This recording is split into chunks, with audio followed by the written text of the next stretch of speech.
and welcome to our 7th year of COVID-19.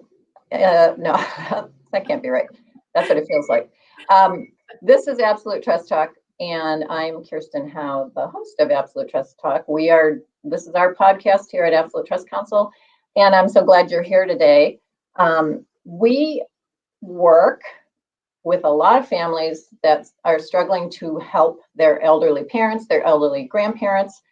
As lawyers, we can help, obviously, with the legal issues.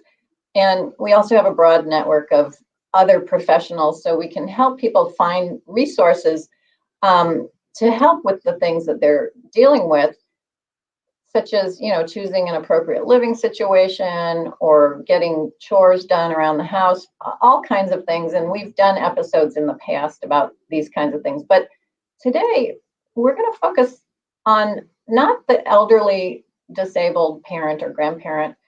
We're going to focus on the caregiver, the other family members who have become caregivers because of this long-term care situation that they find themselves in. And being a caregiver is a lot of work. It can be physically and emotionally draining job. And I have invited today my guest, Elaine Sanchez, to share some of the really amazing resources that she has developed just to help caregivers. Elaine Sanchez, my guest, is the author of a book, Letters from Madeline, Chronicles of a Caregiver, which was the genesis, I believe, of everything else that she has been working on. She does training, she does continuing education for professional caregivers, and she has developed a self-paced, supportive educational series of modules for family caregivers. She runs workshops, webinars, support groups for individual caregivers.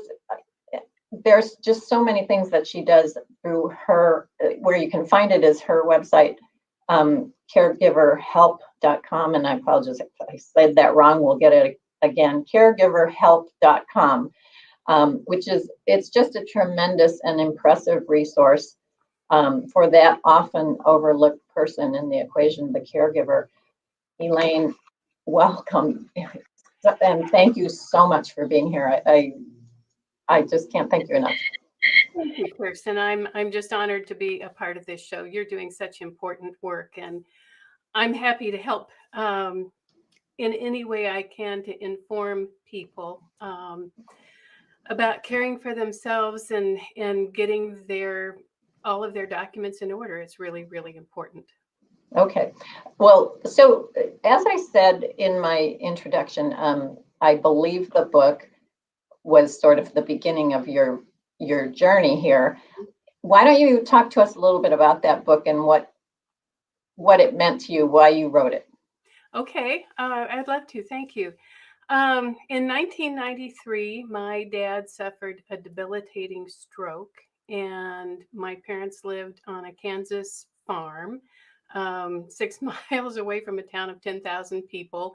And one of the ways that my mother dealt with her emotional stress and the isolation and loneliness of being a caregiver was to just go to her desk, disengage her emotional monitor, and write letters to me. And she was in really poor health, Kirsten, and I knew that she wasn't going to live long. And so I saved those letters. And then in 2004, I was asked to speak at our church on Mother's Day. I took a letter, read a couple of excerpts, told a couple of stories, and people came up to me afterwards and said, "You have to write a book." And it was like, I do. So I did. So that's the book, Letters from Madeline. Let's see if you can see it there. Letters from Madeline. Great. That's great. Caregiver. Yeah. So that was where it started. Okay. So, and listeners can find the book, in their local books, through their local independent bookseller, or Amazon, if that's what you want. Sure. It's distributed any place, so you just have to go into a bookstore and ask for it, and they probably don't stock it on the shelves, but they can certainly get it. They can get it. Mm-hmm. Right. Okay, so thank you for sharing that. But that's just the beginning. Since publishing Letters from Madeline, you've been developing all kinds of other resources for people just like your mom, people who are caregivers. And maybe feel isolated, maybe feel alone, even if they don't live on a farm in the Right. middle of Kansas. You know, you could live in a big city and still feel those things. Absolutely, especially, as we've gone through COVID and people have had less opportunities to get out and get to adult daycare centers or respite programs or have somebody come in. So they really and truly have been stuck. And that's one of the reasons that I developed this new caregiver support group program, because when all of my conferences canceled for 2020, we built a studio in the home, and I started speaking virtually. And it's been an interesting thing, because I think caregivers have discovered how to use Zoom, and they realized that doing something virtually is so much easier for them than having to get their care receiver ready and get them to some place or have somebody come in to take care of them. So it was the timing was right to do this. Yeah, that I hadn't thought about that, but when you think about if you are providing care to someone who's very dependent and can't do things for themselves, Right. the idea of going to some group support meeting, Exactly. that's like 5 hours of work. You're right. I was just tallying this up in my mind, and it's like, okay, it's going to be 2 hours to get them up and get them dressed and get them in the car and drive them there, and then you're there for an hour or hour and a half, and then you have to bring them home, and all sorts of terrible things can happen. Of course, yeah. And this way, there's just this ready access. Right. The other thing that, I mean, so you have these, group support kind of meetings, but you also have things that are available on your website. I do. 24/7. So the caregiver who can't sleep in the middle of the night because they have a tornado going on in their head. That's right. Talk to us a little bit about some of that. Yeah. So I originally developed this, the first caregiver support program, video-based program, in 2012. I was on my way home from a speaking engagement. The man sitting on the plane next to me said, "So if I went to your website in the middle of the night and I needed help to get through the night because I'm just, crashing emotionally, would I find it on your website?" And I was like, "No, you wouldn't. You wouldn't." Not So yet. not yet. So I came home and told my husband that I wanted to, convert my speaking keynotes and workshops into a video-based website. And he said, "Sounds like a lot of work." And I said, 6 months, 6 months. Well, it was 3 years. And so now those videos have been up there since 2012. And I just realized it's time for an update. And so, I've re-recorded, with this program, I have more stories that I've collected from caregivers all across the country. The audio's better, the video's better, but I will say this, it's what's up there now is free, and it's kind of hard to beat free. So you can go to the website caregiverhelp.com and click on caregiver videos, and then you can just go through, I think there are 7 modules there. So we talk about developing an attitude of creative indifference, overcoming guilt, managing caregiver anger, depression, grief, and dementia-related behaviors, and self-care. So that's what is there, and the content is good. It's just not as pretty as I would like for it to be. So well, right, but as you say, you can't beat free. You can't beat free. That's right. And honestly, I think when someone is feeling these intense negative feelings, any little lifeline is greatly appreciated. I've got to believe that. So they're probably not going to say, "Oh, why is she wearing a jacket like that?" Or "You aren't wearing jewelry anymore." Yeah, I doubt that. I don't think that matters to anyone but me. Only you. That's right. Only me. Yeah. But we're all that way. But yeah, only you. So the whole thing is to help people deal with their emotional stress, and I think there are a lot of programs out there that have the do's, I mean, like the nuts and the bolts of caregiving, right? But I don't think there are many that I am aware of, anyhow, that really help people deal with the emotional stress. And I believe that is more difficult than any of the physical jobs that you have to do as a caregiver. It's just dealing with this, all of the weight of the emotional stress, and it's hard. Yeah. It's just Yeah. hard. Yeah. Oh, yeah. It is hard. And you yourself have been a caregiver. Oh yeah. I know you had an aunt who you were responsible for, and as you said initially, you had the elderly parents who Right. obviously needed help from you. What would you say are some of the most common challenges that caregivers experience? I think two things that pop to mind right now. And my husband reminded me, he said, "You have to talk about this." Okay, thank you. I had, yeah, thank you to Alex. I had to have surgery on my foot early in June, and I was in a non weight bearing cast, which meant that we brought a hospital bed in, and he Oh, had to take over some of the kitchen duties. And when this whole thing started, he did not know how to turn on the oven. oh, And so he said, that was a steep learning curve. with learning curve, and he says, you really have to talk to people about how hard this is for the caregiver who's taking over doing things that they've never done before. And I said, Right. you're right. It is right. And, maybe I need to teach you some skills to make it easier when I'm well. But at any rate, I think that's one thing that people don't often think about, is that you're doing everything that you have always done. And then when somebody becomes incapacitated, you have to do everything that they have. That they used to do. Yeah. And so you have that burden, and a lot of times it's a very steep learning curve.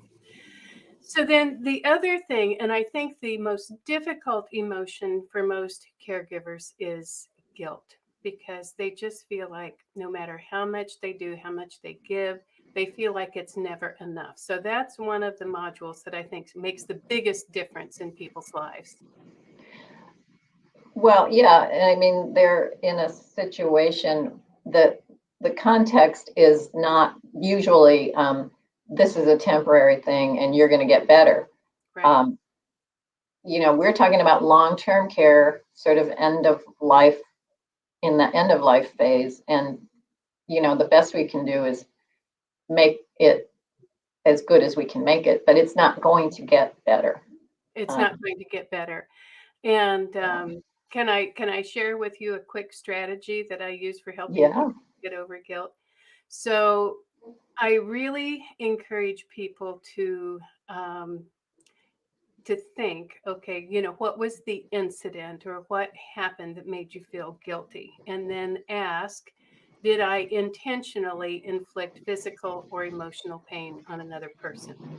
And if the answer is yes, well, then guilt is appropriate. You should. Right. You're guilty. You're guilty. So you should do whatever you need to do to make good on that.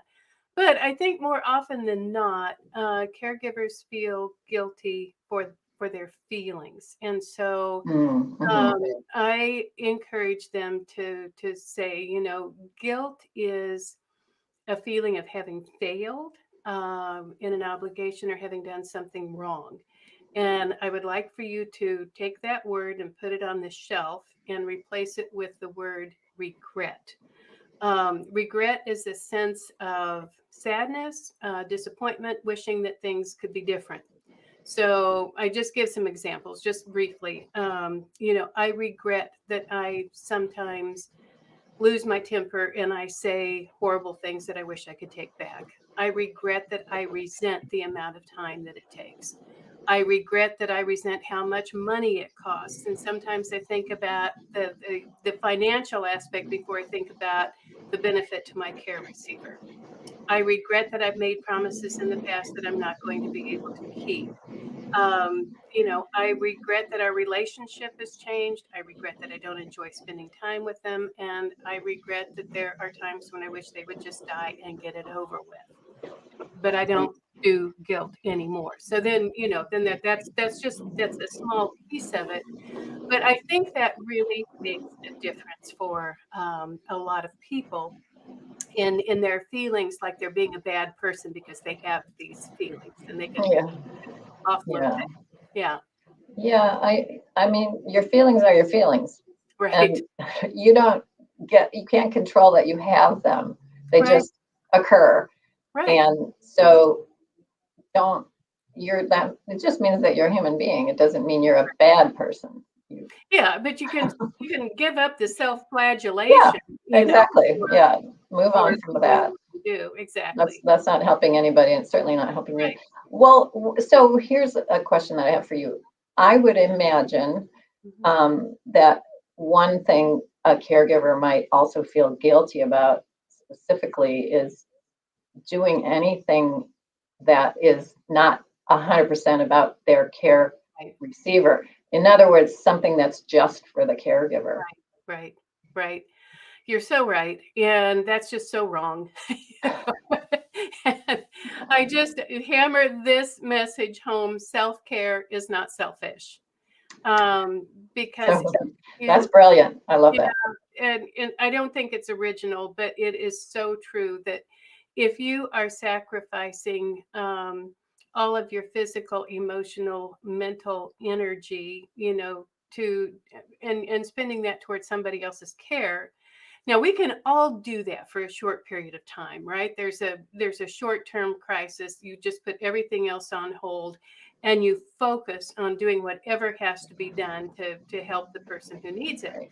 But if you're going to be doing this for 3 or 5 or 15 or 20 years, you cannot maintain that without becoming resentful and, maybe physically exhausted, burned out. You get compassion fatigue. You lose the ability to feel empathy and to care, and that's just not a place you want to be.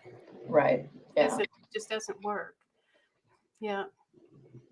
Um, I just want to say that again. Self-care is not selfish. I just think that's so perfect. You know what? That applies to all of us, regardless of what we're doing, whether it's our work or our children or anything that, in relationships. I really think if we can take care of ourselves, we have more to give. Or to give. Mhm. Yeah, yeah, absolutely. Yeah.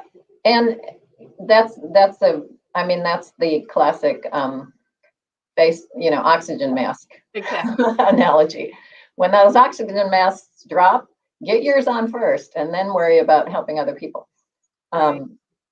Same thing. So, Elaine, you have these caregiver modules, and I know I think you referred to one of them as at least when you and I have been talking, you call it ducks in a row. You Yes. want to talk about that? I do. And this came about, it's not in the original course that's on my website. This all came about because I was the executor for my parents' estate, and then I was the personal representative for my Aunt Jean's estate. And together, my husband and I have 8 children. Can you imagine how many potential conflicts there could be with that when we both die? So I've had so many friends who have called Kirsten, and they will say, my mother's been diagnosed with dementia. Or my husband has been told that he has Lewy bodies. What do I do? The first thing I always say is, I am so terribly sorry. This is hard. My heart is with you. The second thing I say or ask is, do they have their end of life documents in order? And I know this surprises people sometimes, but after having these experiences of settling my parents and my Aunt Jean's estate, I know what can go wrong. Right. Um, if people, and my parents had a trust and Aunt Jean had a will, but she was so secretive and stubborn that she would not share her advance directive with me or those other documents. And I can tell you, it's when they don't plan it right. If people get cheap, like my parents did, they make some assumptions about how all of the children will behave, and that you just should never ever do that. So would you? I always talk about what I think are the three essentials that people need, but you're the attorney. Could you share those? What you think people absolutely must have? Well, sure, I'd be happy to. And regular listeners have probably heard this coming out of my mouth before, but it always bears repeating, especially when you're trying to care for somebody who's either incapacitated or likely to become incapacitated. It is so important that they have a power of attorney to handle legal and financial matters. A healthcare directive, you've got to have that in place. Otherwise, the doctors are going to do what they think is best, which may not be what you think is best. And so those are the most critical things, I think. And then worrying about what will happen after you pass away, that would be a will or a trust or some combination of those. What I would say is those kinds of things, that what happens after I die, it's great, get that done. But the most important thing is the documents that enable somebody else to help you while you're alive. Exactly. Those things that happen after your death, we don't want it to be messy, but it's not as critical. So that's what I would say. Yeah, you are so right. And with my Aunt Jean, she had been so healthy. She had been, we moved her here when she was 80. She lived in Florida. We live in Oregon. We moved her here when she was 80, and she was in an active retirement community about 4 minutes from our house. So she was very much a part of our family, and she didn't drive, So, I mean, we were very involved in her aging process, right? On her 90th birthday, she said it was the best birthday she had ever had. We had a big family gathering, and then a month later, we had another family thing coming up, and I went to pick her up, and she looked horrible. And she said, "I can't go tonight." I came back in the morning, ended up taking her to the hospital. This was like on a Friday, and on Sunday morning, the nurse told me, Jean may not make it, and we need to have her advance directive. Otherwise, we're going to have to do chest compressions, put in a pacemaker. She'll probably have to go to a nursing home.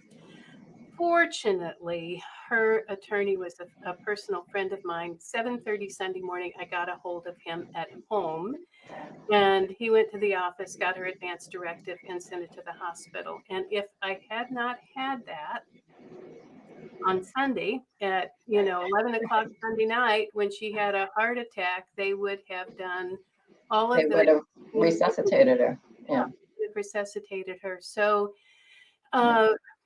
it was a difficult decision not to have them put in a pacemaker on one hand, but having gone through what I had to go through with my dad at his end of life, I know there are some things that are much worse than death. Yeah. And, to be kept alive to suffer, in my opinion, is much worse than death. And Jean had given me the authority to make that decision. And so she died on Monday night. The family was there. She was comfortable. They kept her from being in pain. And she had 90 really good years. Yeah. And so, you have to feel good about that. At least I did. Yeah, I think that's a win. And so one of the points here is, yes, get yourself a healthcare directive, but make sure somebody has a copy of it. Right. That's right. I've had that weekend phone call I bet you. and driven to my office, but you can't count on that. That's not, No. you can't count on that. No, what if you were on vacation? What if my guy had decided it's Sunday morning? I'm not answering. I'm not picking up the phone. Right. Yeah. Yeah. Yeah. So I think families really need to get that in place. And, then you avoid all of these emotional meltdowns in hospital corridors. Do you keep them on life support? Do you not? Right. These are really important decisions. And I think it's so critical that we each make those decisions for ourselves, and then give people the documents that tells them what we want. So Right. Make sure they know what exactly kinds of decisions you want them yeah, making. yeah, and that's the only thing that I go into, kind of the nuts and bolts. But I do really think that is so critically important, and can save so much heartbreak. Elaine, when you're helping caregivers, what kind of advice do you have for them, or how do you help them handle the fear that they have? There's a lot of fear. How long is this going to last? What if I can't handle it at a certain point? Right. What if it becomes too much for me? Those are worries or fears. How can you help them manage that? So it might not surprise you to know that I have a segment on that. No, it And does not. I have a module called the 3 F's of flipping out, which are fear, frustration, and fatigue. And when we're talking about fear, basically I say, you have a couple of choices. You can either hide from it. You can obsess over it and just let it wake you up in the middle of the night every night, or you can face it. So if you decide to face it, then I really encourage people to, I have a 3-step process I call developing an attitude of creative indifference. And the first step is to become aware. So I ask them to sit down and write the things that are frightening to them. And what is it? What are you fearful of? And what you just said, how bad is it going to get? How long is it going to last? How much is it going to cost? Those are 3 The big, big ones. yeah. And, is my health going to hold up? What if we can't continue to live in this house? What if we have to move? What are we going to do for money? How are we going to pay for care? All of these things. So I believe that when you write them down, it provides clarity. And then you can look at them, and the next step is acceptance. And I think you look at these, and when you're caregiving for somebody who has dementia or a progressive and ultimately fatal disease, some of the things that you fear are going to happen. So if you can identify the things that are likely to happen, that's one category. And then the last category is, what is the worst possible thing that could happen? And I tell them to take that and just put that aside for a little bit, but then look at the things that are likely to happen, and then ask, okay, who can help? What needs to be done? What needs to be done now? What can be done in the future? So, if you're, say, let's go back to the ducks in a row. If you're afraid that it's going to take all of the money that you have to take care of them, and you're going to end up being financially destitute, who can you go to? What can you do? And my first recommendation would be, to see an attorney, Right. see how you could set up a well spouse trust, or whatever they call it in In each. your state. Yeah. Yeah. So I think, with fear, that to me, facing it, what's the worst possible thing that could happen? And when you name that, then you have some choices. Okay, is there anything that I can do preventatively to avoid that from happening? Or what can I do afterward if it does happen? What are my choices? What are the options? Yeah. I really like that advice. Just, treat it like a project. Right. Fear. I got to handle this fear. Right. It's going to kill me. Now I'm going to turn it into a project. And I really like that the first thing you said when, addressing it is, who can help? Yeah, exactly. Exactly. Don't always think that you're alone in this and you've got to deal with everything on your own, which is, There are so many resources out there, Kirsten. well, Really yes. are. Yeah. And a lot of them are there on caregiverhelp.com. So I'm just reminding everybody, please check it out. There's so much there. And it's free. Right. It's good. And the other thing I always encourage people to do is to call their local area agency on aging. Yeah.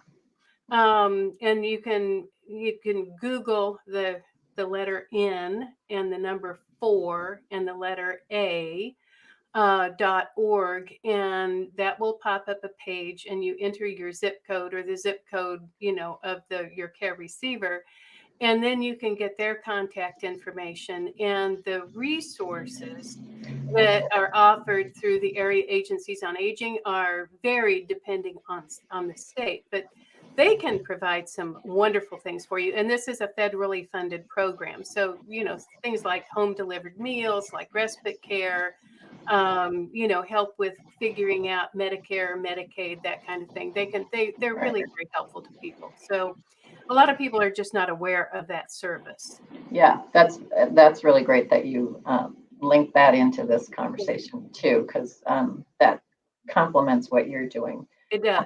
Yeah, thank you so much. Now, you also, I'm just going to end this with one or two more questions, but I think you give webinars nowadays, not presentations, but you do things in that realm to organizations. People can reach out to you and have you present for their organization. Yes, absolutely. I did transition to doing live virtual keynotes. I did that.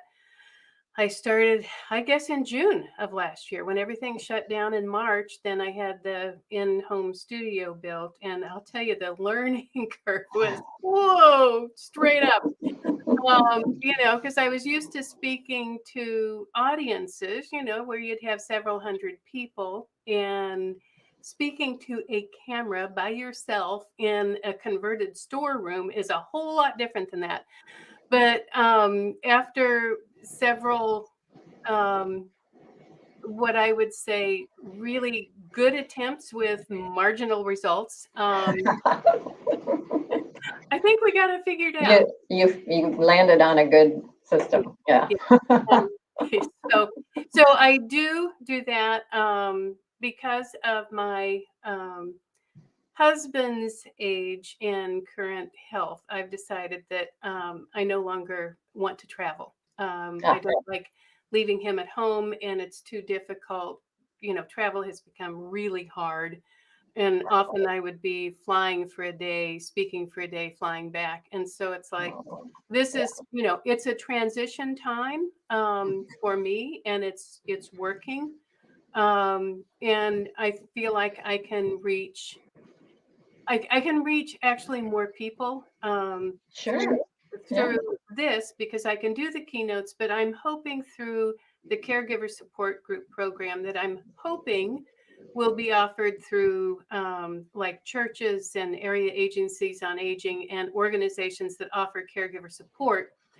I feel like I have reached thousands of people through my website and through the events where I've spoken before, but I have missed millions, Kirsten. I have. There are 48 million unpaid caregivers out there, and my hope is to reach most of them. Yeah, this is a much more efficient way to do it. Yeah, the online. You can touch a lot of people in a day when you're not sitting on an airplane. Yeah. Right. This support group program can be led by other people. It doesn't have to be led by me. So it includes a workbook, facilitator's guide, and by the way we've put it together, I think anyone can lead it. Okay. All right. So if folks have organizations that want to tap into that too, they can go to caregiverhelp.com and get that going. Yeah. Yeah, I would love that. All right. We're going to release it. The release date is October the 4th. Okay. All right. We're putting the finishing touches on it now. Yet another resource that is available and so helpful. So helpful. So I'm going to remind our listeners, It's caregiverhelp.com is Elaine's website. Mhm. Tremendous resource. The book, Letters from Madeline, and you can find that wherever you buy books. And Elaine, thank you so much for your time here today. I know my clients are out there listening, and they will benefit tremendously from this. So Thank you, Kirsten. I appreciate what you're doing. It's a tremendous service, and again, I'm honored to be a guest on your show. So thank you. You are welcome. And thank you to all our listeners. And I hope to see you here next time.